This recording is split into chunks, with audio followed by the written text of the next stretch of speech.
stuck-up, half-witted, scruffy-looking nerf herder. Who's scruffy looking? What's up, Nerf Herders? Han here with another exotic good or bad review. In this video, I'm going to be discussing the exotic sniper rifle No Land Beyond. This weapon is probably the hardest weapon to actually be able to use in Destiny, but it also can be the most rewarding when it's used right. It's a bolt-action sniper rifle that you can equip in your primary slot, and unlike any of the other sniper rifles in the game, this weapon has iron sights instead of a scope. The trick to using the iron sights is place the top point on the part of the target you want to hit and pull the trigger. However, once you pull the trigger, you will have to wait in between shots while a bullet is being reloaded into the chamber.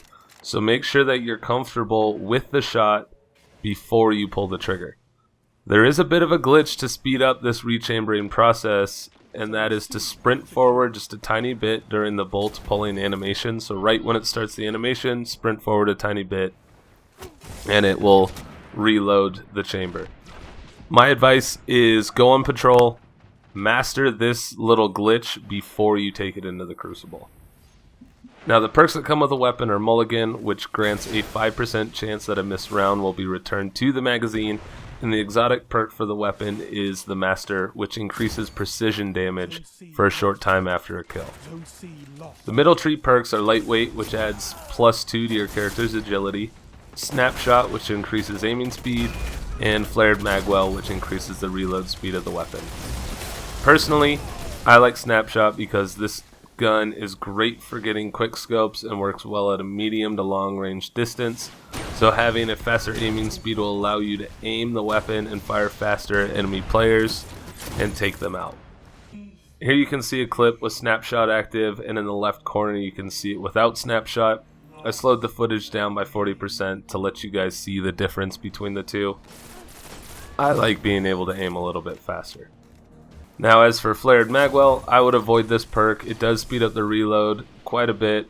As you can see right here, the difference of having Flared Magwell on compared to having Flared Magwell off. But if you're in a situation where you're in a gunfight and you have to reload, you're as good as dead anyway, unless you can switch to a secondary weapon fast enough. There's just no real point to using this perk since you're going to want to reload behind cover or when it's safe. You don't want to actually be reloading during a firefight. As for Lightweight, it's probably the least useful out of all the middle tree perks. It's just not worth losing Snapshot or even Flared Magwell for Lightweight. I would try to completely avoid that perk on the weapon. As for barrels, No Land comes with CQB Ballistics, which gives you a stability boost while taking away some range, Soft Ballistics, which reduces damage but grants more stability, and finally Accurized Ballistics, which grants more recoil, range, and impact. With the barrels, I would go with Soft Ballistics because the damage reduction isn't even noticeable. I didn't even notice it at all, and having that extra bit of stability is a huge plus. No Land Beyond is a very fun weapon to use, but it does take practice to get used to how it works and to be able to use it efficiently. Just have fun with it, because before you know it, you'll be picking people off with some tasty quick scopes in the Crucible, so just take your time. Now for the last part, I'm going to be talking about secondaries that you should be using. The most popular secondary setup you will see with No Land is a sidearm.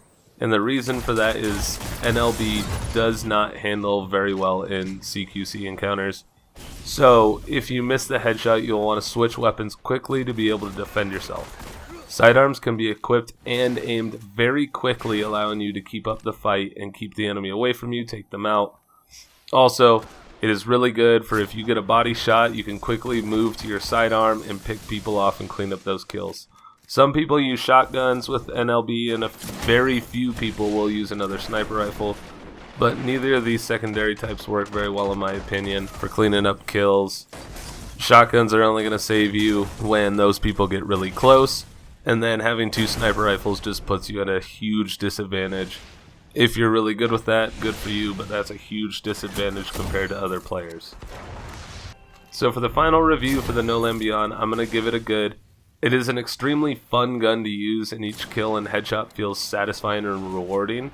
The downfall of the gun is the slow rate of fire and the steep learning curve. It takes a lot of practice to master this gun. I literally will just go into Crucible matches and play with the gun. You will die a whole lot at the beginning, but then you'll start to pick it up and you'll start to get used to it. And then it is the most rewarding gun I've ever played with in Destiny. Anyway, that's going to wrap up the video. If you guys enjoyed it, make sure you leave a like and subscribe if you haven't already. And I'll see you guys in the next video. Stay scruffy looking. Peace. On your shoulder, pull the sheets right